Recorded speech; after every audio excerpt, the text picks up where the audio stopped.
1820 में एक डच माहिर तबीयत हांस क्रिश्चियन ऑयस्टर्ड ने हादसाती तौर पर एक तजर्बे में साइंस और तबीयत की एक बिल्कुल नई शाख दरियाफ्त की।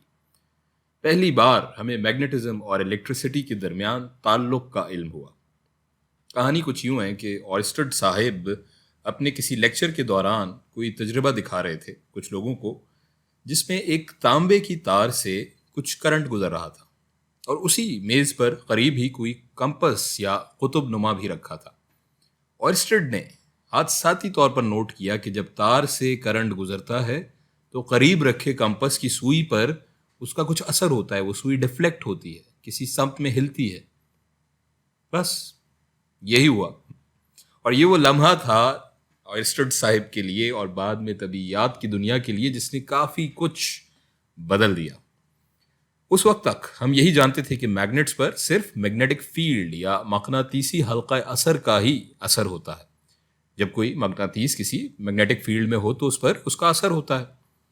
लेकिन इस तजर्बे ने साबित किया कि मैग्नेट्स पर सिर्फ मैग्नेटिक फील्ड ही नहीं बल्कि इलेक्ट्रिक फील्ड्स या बरक़ी हल्का असर भी असरअंदाज होते हैं और इलेक्ट्रिसिटी और मैग्नेटिज्म यानी बरक़ियात और मकनातीसियत का आपस में कोई ताल्लुक है।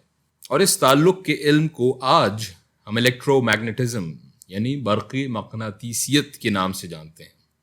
बहुत सारे ख़ाफ एक साथ जमा हो गए हैं। अब तक इंसान ने बिजली से या बरक़ियात से रोशनी और हरारत पैदा करना सीख ली थी और इस तजर्बे ने ये इम्कान रोशन किया कि बिजली से मकनातीसियत भी पैदा की जा सकती है, या दूसरे सादा लफ्ज़ों में इंसान ने ये दरियाफ्त किया कि बिजली के ज़रिए मादे को, मैटर को छुए बगैर, कांटेक्ट में आए बगैर हिलाया जा सकता है, उस पर असरअंदाज हुआ जा सकता है। आप सोच सकते हैं कि उस वक्त के एतबार से ये कितना बड़ा इनकलाबी आइडिया था और बाद में तारीख में साबित भी हुआ। आपके आसपास भी आज भी कितने ही आलात हैं, डिवाइसेस हैं जो इसी बुनियादी उसूल पर काम करते हैं। बिजली के पंखे, मोटर्स, वॉशिंग मशीन वगैरह वगैरह। अब ज़रा उस तजर्बे और इससे अखज़ किए गए कुछ उसूलों को हम देख लेते हैं। ये फ़र्ज़ करें एक तांबे की तार है जिसमें से बिजली का करंट गुजर रहा है, बरक़ी करंट इसमें से गुजर रहा है और इसके सामने ये एक छोटा सा मैग्नेटिक कंपस या मकनातीसी कुतुब नुमा मौजूद है। जब इस तार में से बिजली का करंट गुजरता है तो इस कंपस की सुई हिलती है या डिफ्लेक्ट होती है।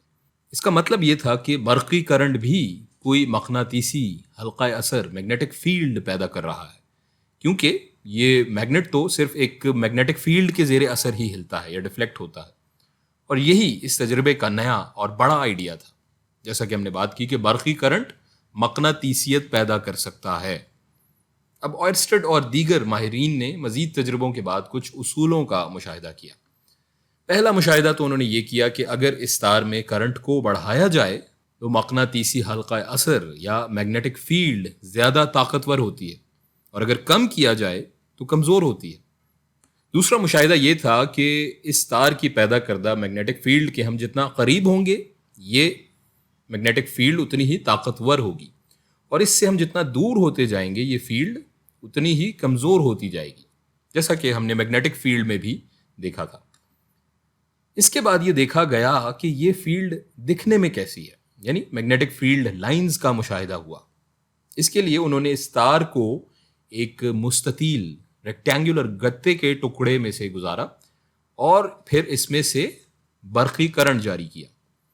अब इसके अतराफ में मकनातीस रखकर उसकी समत देखी गई, जो कि हम यहाँ देख रहे हैं कि कुछ ऐसी थी।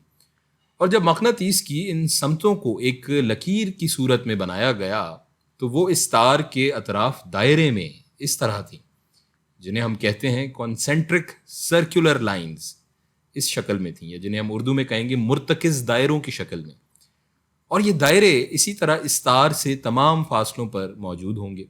जो दायरा जितना करीब होगा वहाँ फील्ड उतनी ताकतवर होगी और जो दायरा जितना दूर होगा वहाँ ये फील्ड उतनी ही कमज़ोर होगी।